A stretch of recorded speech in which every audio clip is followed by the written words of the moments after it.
Mesdames et messieurs, bonjour et bienvenue dans ce flash d'information sur Maliba TV1. Le président du Faso, son Excellence le capitaine Ibrahim Traoré, est arrivé ce mardi 23 décembre 2025 à Bamako, capitale de la République du Mali, où se tient le deuxième collège des chefs d'État de la Confédération des États du Sahel, AES.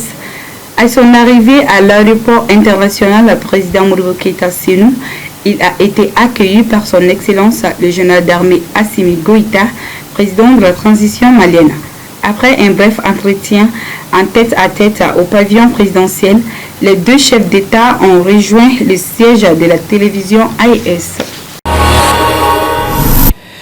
Toujours au pays, l'imam Mahmoud Dicko, depuis son exil en Algérie, a rejoint la coalition des forces pour la République créée le 5 décembre. Dans une vidéo, il dit répondre aux inquiétudes des Maliens face à la situation sécuritaire tout en continuant à prôner la paix. Sur le plan international au Nigeria, les autorités ont annoncé la libération d'une centaine d'élèves parmi les 315 élèves et enseignants enlevés en novembre dernier. Les bandes criminelles responsables de ce rap avaient pris pour cible une école située dans l'état de Niger à l'ouest du pays.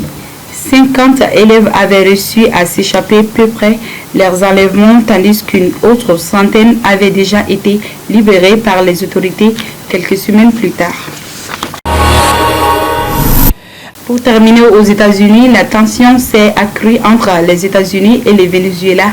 Donald Trump a de nouveau menacé le président vénézuélien Nicolás Maduro lors d'une conférence de presse tenue en Floride ce lundi 22 décembre. S'il veut jouer des durs, il risque de le regretter, a déclaré le président américain.